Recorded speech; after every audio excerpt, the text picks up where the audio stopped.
hip opener on the trapeze table. I have some shelf liner here, my favorite shelf liner of all, favorite Pilates prop I should say of all, because the foot is going to be against this bar and this is pretty hard. So I always like a nice thick package of cushion. So I have the push-through bar set up on the highest loop on the safety strap so that the bar is as high as it can be. For somebody who's very flexible in their hips, they could be one lower, but for most people initially to get into it, the higher bar is going to be the better setup.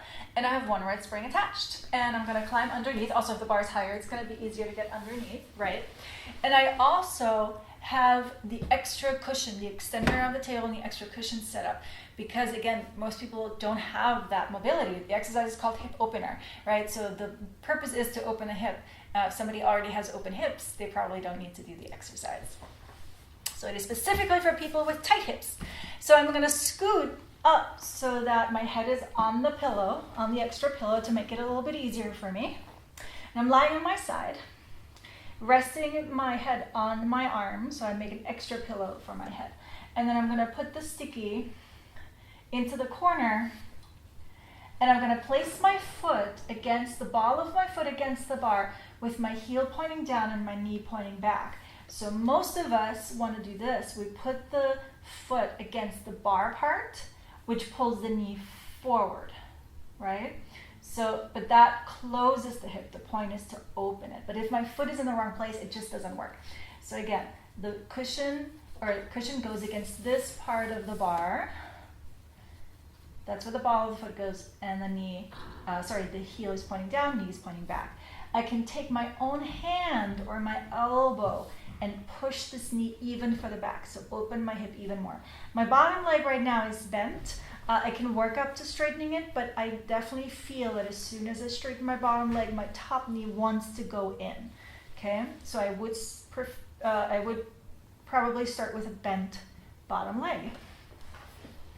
And then just because of the nature of the position, my top hip is rolled back. So if I were to completely stack my hips, my knee wouldn't be anywhere. So it's okay it's natural that top hip rolls back a little bit, but just make sure that you or your client don't completely lie on your back. If your whole body is basically leaning against this other upright pole, then it's beside the point as well. So try and be on the outside of the bottom hip, and the top can open a little bit. All right, so that was a long introduction. We're basically gonna push the bar up and carefully control it down. You see how it's wobbling? That's a really good sign, right? That's a sign that my muscles are working, and I'm focusing on getting that knee back and open. Again, if the knee points towards your nose, inward, this is just a quad exercise. This is basically footwork all over again. You don't need that. You don't need a quad press. It's about hip opening. On the side, just a little FYI, on the side where the spring is attached, so when I turn around, it'll be different because I won't have the spring, right? Here, the arch of my foot will touch the spring, so it's extra uncomfortable on this side, but that's just how it goes. So just be aware of that. You could move the spring over. Somebody's very, very sensitive. Just move the spring to the side where the foot is not attached, where the foot is not positioned.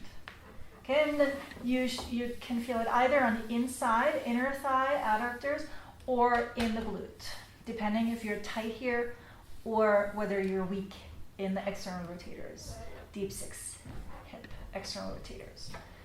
So you can see that when the bar goes down and it's full, I fully let it go, which I generally don't want, right? We always want to keep some tension on the spring and then turn around again. But if I were to let it come all the way down, it's still in a comfortable position. Like it's not super, super close here towards me. If the bar were lower, it would bend this leg much more, and then that encourages me to roll even more onto my back. Okay, so that's why it's pretty good idea to keep the bar at a higher setting. Okay, so if you have somebody who's more flexible, I'll show you quickly the other side, but I'm not going to scoot all the way onto the pillow. I'm gonna stay a little bit further down. Place my ball of my foot via the sticky pad onto the bar. Heel faces down, knee faces back, and I'm pressing up. Okay, and you can spin that thigh backwards, or using the elbow to keep it there. Just try and focus on the glute. All right.